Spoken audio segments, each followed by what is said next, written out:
தமிழக முதலமைச்சர் மு.க. ஸ்டாலினுக்கு தேர்தல் ஜுரம் வந்துவிட்டது. கூட்டணியை பார்த்து பதறுகிறார் என அதிமுக பொதுச் செயலாளர் எடப்பாடி பழனிசாமி பேசியுள்ளது பரபரப்பை ஏற்படுத்தியுள்ளது.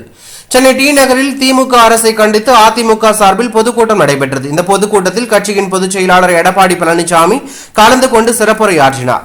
இந்த நிகழ்வில் முன்னாள் அமைச்சர் வளர்மதி, மாவட்ட செயலாளர்கள் டி நகர் சத்யா, விருகை ரவி, ராஜேஷ் உள்ளிட்ட பலரும் உடன் இருந்தார்கள். மேடையில் பேசிய எடப்பாடி பழனிசாமி, திமுக ஆட்சிக்கு வந்து 4 ஆண்டுகளை நிறைவு செய்து 5ஆம் ஆண்டில் அடியெடுத்து வைக்க இருக்கிறார்கள். இந்த 4 ஆண்டுகளில் என்ன பெரிய திட்டத்தை கொண்டு வந்தார்கள்? எதுவுமே இல்லை. சாதனை சாதனை என்று சொல்கிறார்.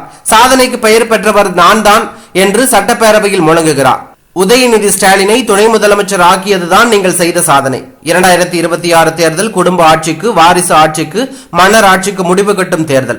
இந்த ஆட்சி எப்பொழுது அகற்றப்படும் என்று மக்கள் காத்துக் கொண்டிருக்கிறார்கள். 2026 தேர்தலில் உங்களுக்கு மக்கள் தகுந்த பாடத்தை புகட்டுவார்கள்.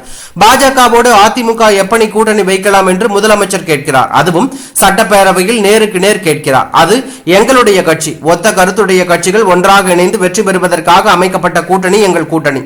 உங்களுக்கு ஏன் கோபம், பதற்றம், எரிச்சல் வருகிறது? பாஜகவோடு அதிமுக கூட்டணி வைக்காது என்று ஸ்டாலின் கனவு கண்டு கொண்டு இருந்தார். இன்றைக்கு கூட்டணி வைத்ததும் பதறுகிறார். அந்த பதற்றத்தை நான் நேரடியாக சட்டப்பேரவையில் பார்த்தேன். ஸ்டாலினுக்கு தேர்தல் ஜுரம் வந்துவிட்டது. எங்கள் கூட்டணி வலிமையான வெற்றி கூட்டணி. எங்கள் கூட்டணியில் இன்னும் பல கட்சிகள் வந்து சேர இருக்கிறது. பாஜகவோட கூட்டணி வைக்கும் பொழுது உள்துறை அமைச்சர் அமித்ஷா செய்தியாளர்களை சந்தித்தார். அப்பொழுது அதிமுக பாஜக கூட்டணியில் அதிமுக தான் தலைமை தாங்கும் என்று கூறினார். வெற்றி பெற்ற பிறகு அதிமுக தான் ஆட்சி அமைக்கும் என்று கூறினார்.